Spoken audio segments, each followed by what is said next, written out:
All right. Hello, everyone who is here today. So nice to see your faces. We are going to be talking today with someone that I highly respect, someone that I have been following for quite some time. She's been in my inbox quite a bit. Before I get to giving you the details on there, I just want to welcome you to the next episode of the Rockstar Coach Brand Club.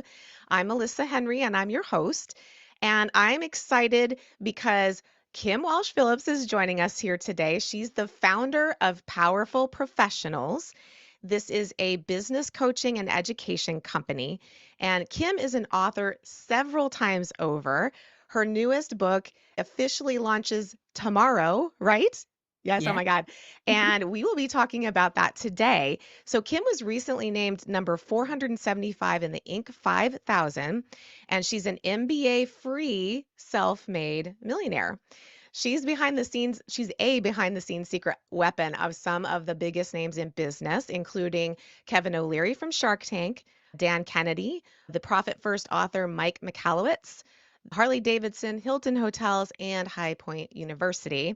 And Kim's going to talk a little bit about her, like where she got her why from, like how she got to this place. But she took her business from 32 clients to 1,100 in less than a year. And today we're going to be learning some of those techniques that she used so that you can start growing and scaling your coaching business too. So, without further ado, let's welcome Kim Walsh Phillips to the Rockstar Coach Brand Club. Hi. Hi, thanks so much for having me. What a pleasure. Oh my gosh, I'm so excited to talk to you. So, I'm going to also say that, hey, there's a bunch of people in this room today. And if you're not in the room with us, then you don't get to ask your questions. So, what are you doing? Get in the room with us. So, my trusted assistant, Jenny's going to pop some of those links in the chat here. Sorry, in the actual live stream chat, so that if you aren't here, you can register now and pop in before the show is over. But let's see who's here. Dan Goodwin is here. Judy King and Loden's here. Hi, Loden. Hadn't seen you in a little while. Larry Call, MJ, Sajad, Shane, and Sonia, and Tom Van Dyke. Hi, Tom. So excited to see you guys. Let's get rolling. Okay, so first question, which is one of my questions that I always ask people. So I'd like to start with your why. Why do you feel so passionate about what you do? I was struggling for so long. I grew my business like I saw everyone around me live life. Like I thought if I worked more, things would get better. And the more I worked, it seemed to get worse. And we were doing all of the work in a marketing agency for clients. And the more clients we took on, the more team I needed to have and the less money I seemed to have. And I just worked all the time to the point of when that first book got published, I ended up in the hospital for 2 months. I had worked myself so badly, and I knew that there needed to be a different way to run things. And when I eventually figured that out, I knew as it was happening that I was going through that. So, not just because my mess was going to become my message, but so it could become other people's miracles. I was going to not stop until I showed every single person that the secret is not working more. It's about creating value. So you literally are making money while you sleep. And how do we do that in a meaningful way that makes impact? That is my mission. Awesome, awesome. And what is sort of like who do you mostly work with? I know that now that you're at this level in business, it's your ideal clients expanded because that's what we can do when we get to that level, right? So who do you help the most? My client has a name. His name is Alex. And when I speak to him directly. And Alex already owns a business. He has grown it successfully via word of mouth and referral, but he feels like he isn't in control of the growth. He's just waiting for the next referral to come in, and he's frustrated because he wants to have more control over the growth of his company. He's wasted time and money on marketing that hasn't worked, and he thinks about his funeral someday and doesn't like what people are going to say about him.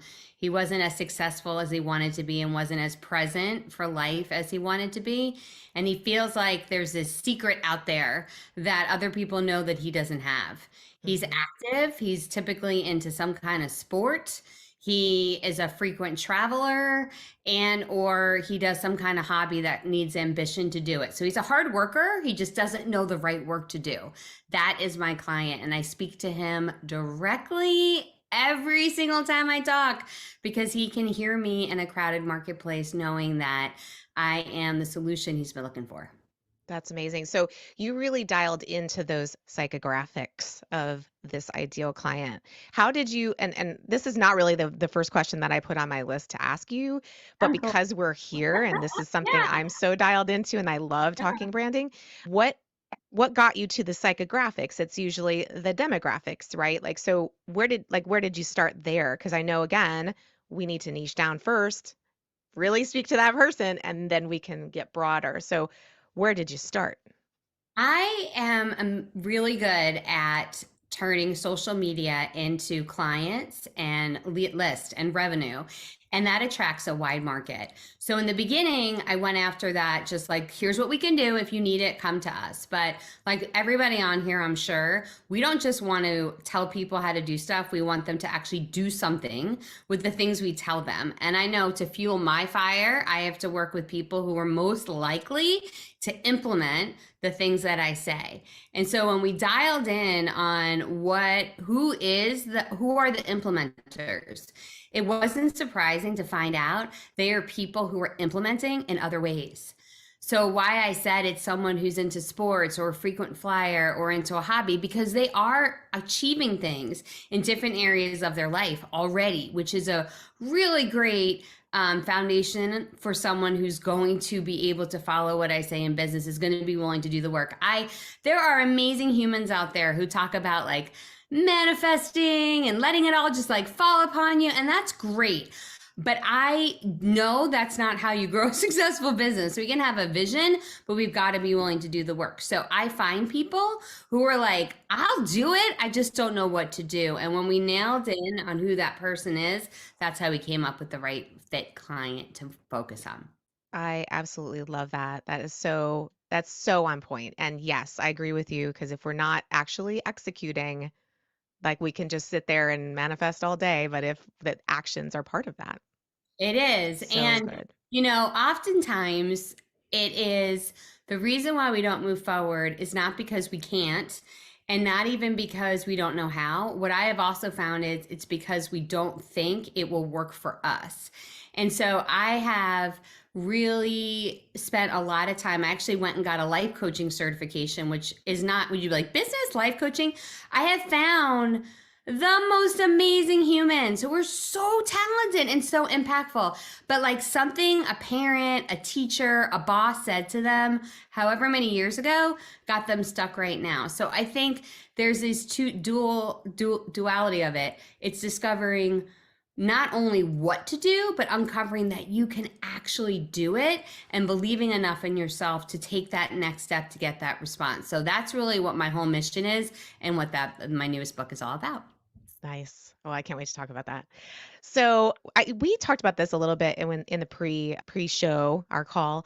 We were talking about how right now I believe that people are concerned about things like recession and artificial intelligence and how those things are going to affect their business.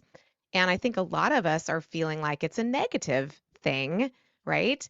So, what are your thoughts about these things, and how are you setting up your business so that you are like successful in the face of these things?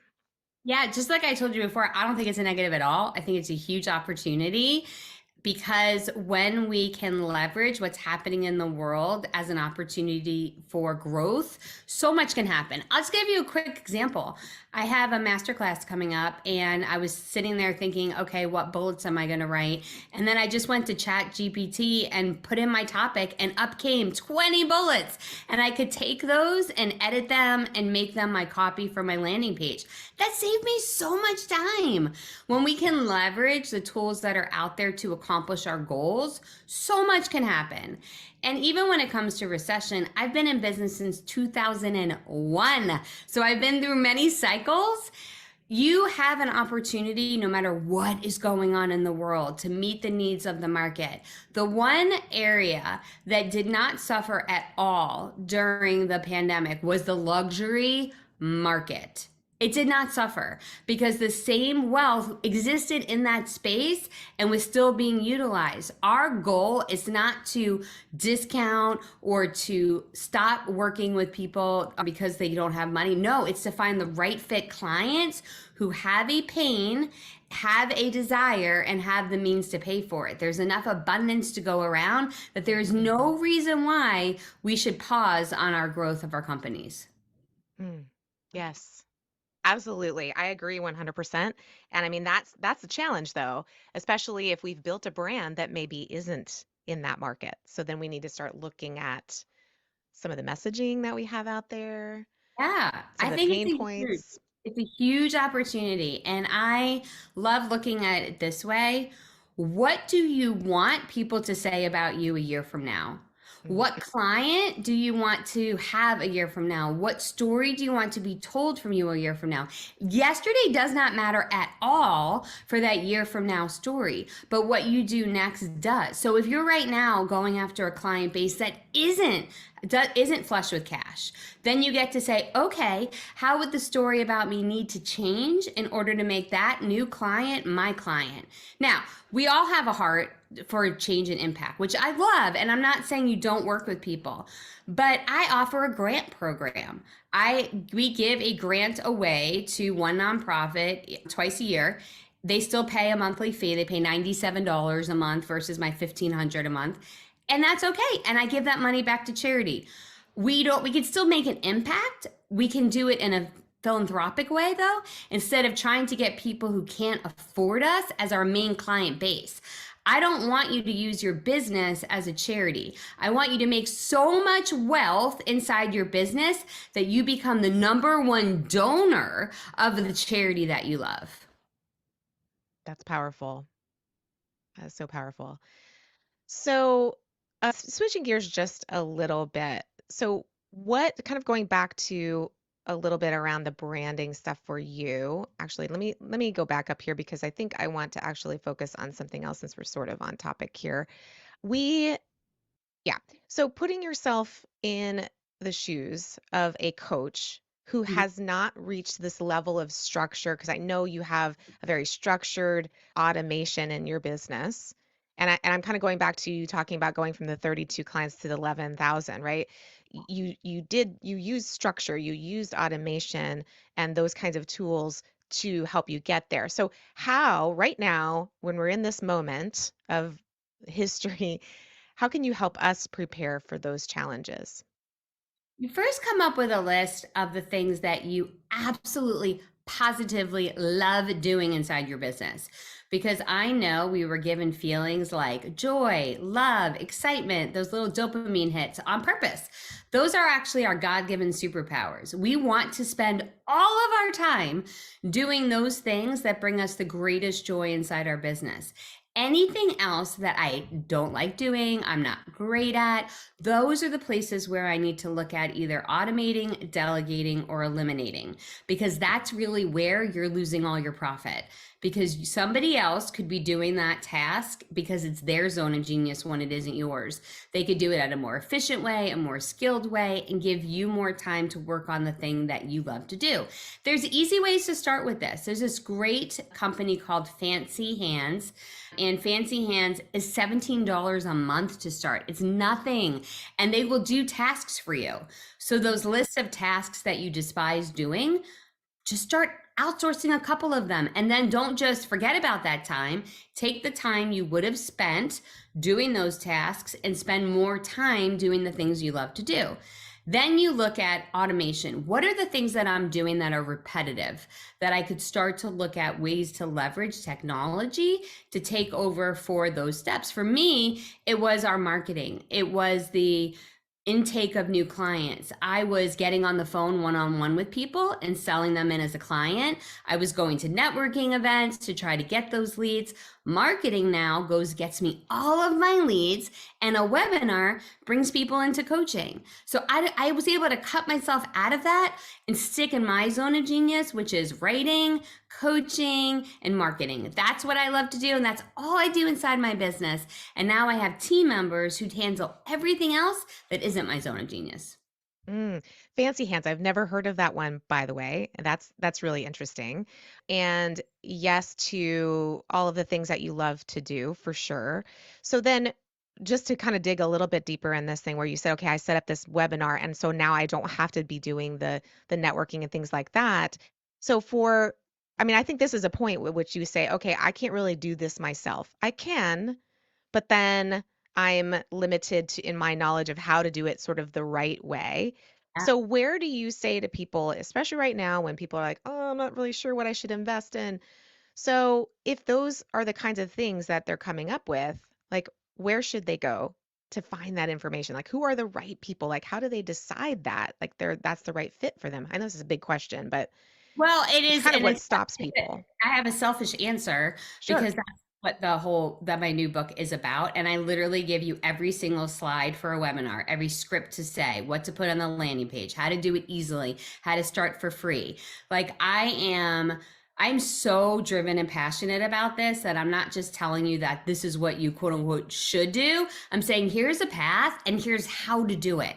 Because we can sit in the quagmire of I don't know how, but I am taking away that excuse. So then you're going to know how. You're going to know how. And now you get to decide, am I willing to do it? Now, here's the thing.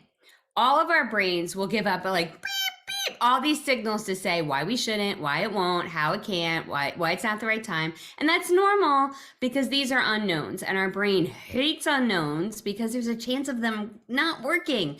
So what you're going to say to your brain whenever you're trying something new is not that we've got to do it or I should do it. Never feels good to shit on yourself. Never.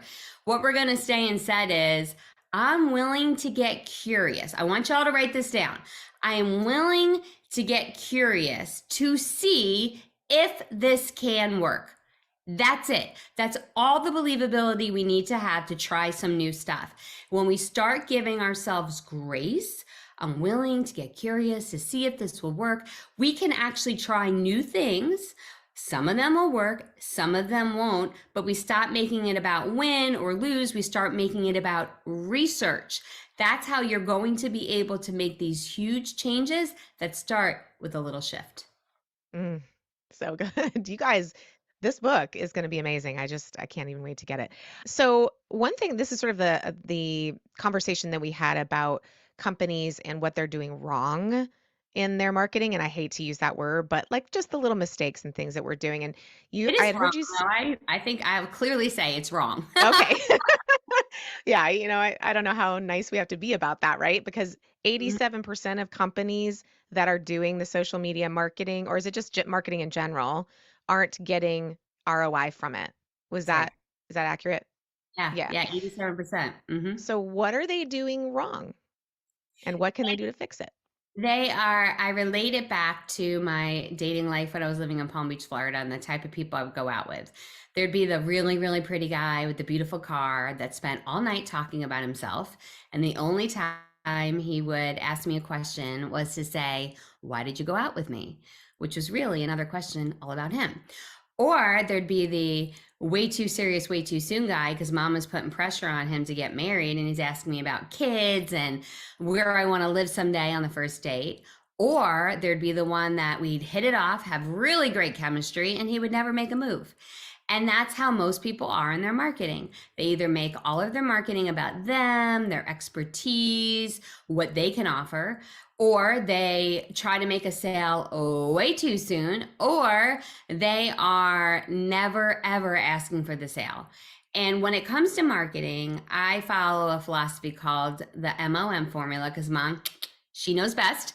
And that is M, we're going to be a magnet for our perfect prospects, giving them something of value up front that they want. O, we're going to get them to opt in by giving them a free gift up front.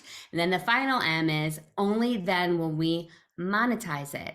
We'll make an offer on the thank you page for the free gift. That is very different than trying to sell something up front or never asking for the sale. If you create a simple funnel like that, it's called a funnel because it brings a lot of people in and some of them will become your clients. It allows your marketing to work for you while you sleep. It allows you to attract your right fit clients to you, for you to give value first and then ask for the sale. And it really is the key to effective marketing. Mm. Awesome. So, going back to this business of going from small number of clients to large number of clients, I think, and this is me, I kind of believe that a lot of coaches in particular they struggle with the mindset around that. So they're like, yeah, okay, but how am I going to make a big impact when I'm not actually specifically working one-on-one with people and that kind of thing. So how did I know how you why and like the reason why you shifted because it had to do, and you can tell that story too, had to do with your kids and you were like, I got to be spending more time with them. So what other ways can you help people shift that mindset, or maybe they don't need to? There is so many examples in our lives of ways that people took something that people thought couldn't be done differently than one-on-one and made it into a group situation. Even think about it from the perspective of a nutritionist, okay? There is the whole concept of I need to talk to somebody one-on-one about my own nutritional needs. And then there's Weight Watchers that creates individualized plans for people, but can do it for millions of people at the same time. The secret becomes never saying I can't turn this into something I can do in group, but instead, how can I? And that is literally the question to ask all the time. Never I can't afford it, but how could I afford it? I can't do that. How could I do that? When it comes to turning one-on-one into a scalable model, there are systems that you are teaching, whether you realize it or not, that are repeatable for person to person. So you take as much as you can out of the one-on-one equation, put it into a formulaic approach that creates a proprietary system that is all yours. No one's going to compare it to anybody else's system. And you teach that in a group setting. If you need to do individualized one-on-one, you absolutely can. You can have Q&A calls. You can do office hours. You could even give each person a certain amount of one-on-one bit of your time. But anything that can be taught within the group setting will do well in that space. If we think about our icons like Tony Robbins, right? He has a massive impact on millions of people every single year without having to do any one-on-one. How is that possible? He's a repetitive system he teaches over and over again. It works literally in every model. I've yet to find one that we can't turn into a scalable group setting. But if you get to the point and you're like, I just can't, it has to be one-on-one, then that's fine. Come up with a certification program. Mhm. You teach enough people so that they can do one-on-one for you. The answer really truly is it never ever can. There is always able to be scaled. You just have to figure out how. Mm, awesome. Larry has a question about this. He's saying, when this is related to your mom model, he's curious about what sort of free gifts work now because it appears that expectations went up over the past year. The free valuable content idea seems over and that it's like not mattering to anybody. So what works? So you want to think of things that people associate with value. I'm going to give you an example outside of this and then tell you what we do. So if I get in the mail from, let's say, one of the chain restaurants, Olive Garden, a $5 off at 2 entrees coupon, whatever, I just see that there, it's no big deal. If Olive Garden instead sends me a $5 gift certificate, I'm like, oh, I'm thinking about going. I want to use that now. I have a gift certificate. Think about Kohl's. They gave Kohl's cash, which is different than a coupon. We associate a gift certificate with value. Huh. Okay. Well, what do we associate with value that could be connected with a free gift? Well, not an ebook. We're used to those being free. Report, used to those being free. Strategy call. We know that's a sales call. But a course, well, that's something we associate with value. A course is something we paid for. A ticket to an event, that's something we pay for.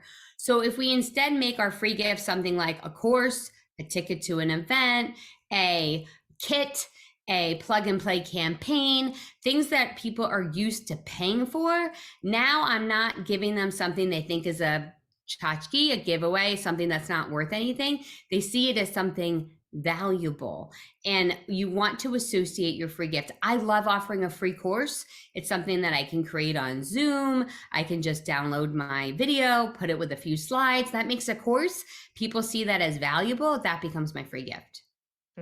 Awesome. Do you have any other potential ideas if the course idea is not something people want to go down that road of Yeah, doing? instead of saying it's a webinar, it's a ticket to your masterclass. Actually make it a ticket. I'm Mm, buying your ticket for you. That makes a huge change. Instead of saying I'm giving you a free download, I'm giving you my plug and play campaign. You want to give valuable items that feel like they have a price to them, but you're giving them for free in exchange for their contact information. cool. Thank you, Larry. Does that answer your question? Yeah, that's awesome. That's really good, subtle distinction, the way you presented the Coles idea. My question around another example of it would be, so for me, I'm running these private peer groups and it's a monthly subscription. Like you said, I have a very particular type of person in mind that's the right fit for it. Would it be too much and give it of a giveaway to say, my gift to people who come? So I run an event every couple of weeks, bring a bunch of people in, have panels and all that. From the stage of the event, would it be too much of a giveaway to say, I'm gifting to people because you came here, whatever it is, a month of being a part of this private group?